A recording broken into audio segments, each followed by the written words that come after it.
Quand j'ai voulu m'enfuir, elle m'a arraché une touffe de cheveux au milieu, elle a soulevé un haltère et ça a failli finir en drame. J'ai rencontré une perverse narcissique. Voici mon histoire. Arrive sur ma page, like, abonne-toi, partage, mets la vidéo en favori, tu pourras en avoir besoin pour toi, pour une autre ou pour plus tard. Steph, créatrice de la marque minceur et ventre plat de chez Jungle Tea. Donc si tu as besoin de perdre du ventre ou du poids, contacte-moi ou va choper sur le lien, il est en bio. Si tu as les cheveux texturés, je suis fondatrice de Beauty Booster Institute. Cheveux texturés ou afro, si tu as besoin de les entretenir, va choper sur beauty-booster-institute.com. Voici l'histoire, vous êtes dans les chroniques d'un pervers narcissique, donc voici l'histoire d'une perverse narcissique. Parce que souvent les hommes, ils me reprochent, oui, on parle toujours des hommes, mais là, c'est le cas aussi d'une femme perverse narcissique. Donc, voici l'histoire de cette personne qui nous dit que quand il a rencontré cette dame, il venait de sortir d'une relation assez douloureuse. Bon, lui, il a toujours eu des relations normales. Donc, c'est comme ça que, en fait, il sortait d'une relation, mais aussi d'un repos de 1 an. Donc, il avait pris son temps pour essayer de se reconstruire en se disant, de toute façon, moi, je suis pas pressée. Quand je vais rencontrer quelqu'un, ça va bien se passer. Comme ça qu'il rencontre cette personne. Lui, je crois, il est professeur à l'université. Il rencontre cette femme, vraiment. Elle lui plaît parce qu'elle le charme. Elle est très intelligente. Elle parle vraiment d'une éloquence. Et lui, vraiment, ça le touche. Et lui, c'était un grand romantique. Vraiment romantique à l'eau de rose, je vous dis. Et donc, c'est comme ça qu'elle aussi, il s'envoyait des textes, des emails et tout. Il se parlait vraiment d'un romantisme. Vraiment. Donc, il trouvait que elle était particulière, quoi.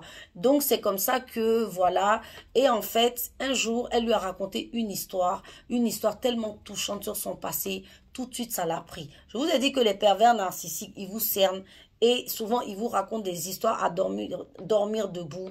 Oui, Calimero, mon père est décédé, ma mère est décédée, mon grand-père a eu temps, j'ai été une enfant battue.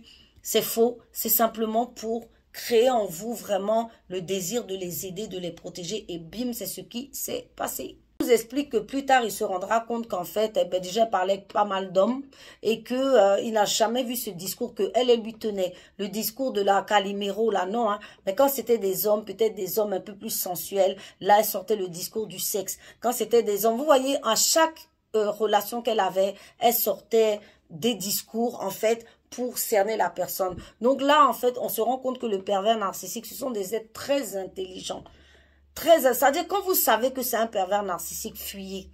Parce qu'ils ont toujours le chapeau, un chapeau sorti, un lapin à vous sortir du chapeau. Donc c'est comme ça qu'il nous dit ceci, que il se rendra plus tard qu'en fait, elle adaptait son discours en fonction du personnage qui est en face d'elle. Donc c'est comme ça qu'un jour, parce qu'ils n'étaient pas dans la même ville, elle décide de venir le voir. Et c'est comme ça que commence leur idylle. Il dit que c'était magique, c'était magnifique, c'était explosif à tout point de vue. Au niveau du livre, laisse tomber, discussion, ils s'entendaient super bien. Vraiment, c'était merveilleux. Il avait vraiment trouvé la perle rare. Donc, très rapidement, ils se sont installés ensemble. Ils faisaient l'amour tout le temps. Ils étaient tout le temps ensemble. Ils ne se lâchaient plus. Et cela a duré 3 mois. Donc là, on voit bien qu'il y a une phase de love bombing. Là, comme je viens de vous expliquer, ils s'installent très vite ensemble, comme d'habitude avec le pervers narcissique. Ils s'installent très vite avec vous pour ne pas que vous puissiez voir le visage du monstre qu'il est. Et c'est le love bombing, c'est l'amour en veux-tu, en voilà. C'est la personne parfaite qui correspond parfaitement à ce que vous voulez. Il dit que très rapidement vont venir les épisodes de violence. Un jour, il était assis, ils étaient en train de discuter. Au bout de 3 mois, ils étaient en désaccord et bam, elle est passée. Pam, elle lui a mis une grosse claque. Il dit qu'il a été choqué, ça l'a figé.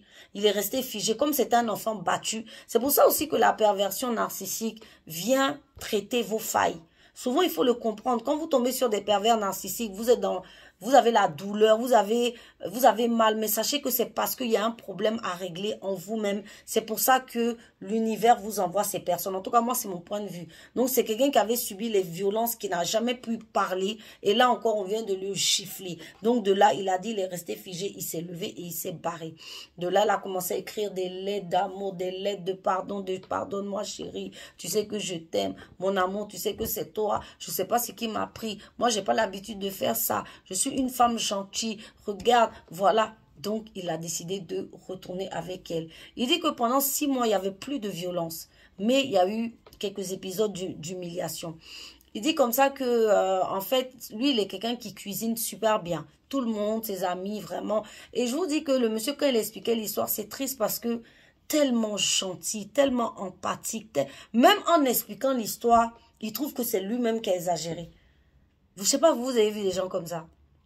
Et ça, vous êtes excès de gentillesse, là, c'est comme ça que vous vous faites vraiment manipuler par des démons. Donc, je continue. Donc, c'est comme ça qu'un jour, il avait fait un repas. Et la dame, elle avait un fils. Et son fils, il avait adoré le repas. Donc, il a dit, ah, monsieur, en tout cas, vraiment, le repas est très bon. Et elle a dit, tu cuisines sans style. Bon, il n'a pas compris. Déjà, une phrase comme ça ne veut rien dire. Mais en gros, ça veut dire que c'était pas bon, quoi. Et ça l'avait quand même frustré. Parce qu'il s'est dit, mais attends, qu'est-ce qu'elle raconte? Une deuxième fois, sa voiture à elle était en panne. Donc, il a tout fait pour arranger et tout.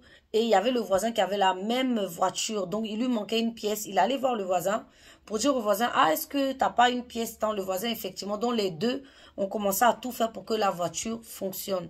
Quand il a fini, il a dit, ah, bébé, ça y est, ta voiture est réparée. Et elle a dit, oui, le voisin, c'est un vrai gars. Vous voyez l'humiliation. L'humiliation. C'est-à-dire ton homme, il fait des efforts pour toi, pour te faire des bons repas. Il répare ta voiture. Toi, tout ce que tu trouves à dire, c'est que c'est le voisin qui est un vrai gars.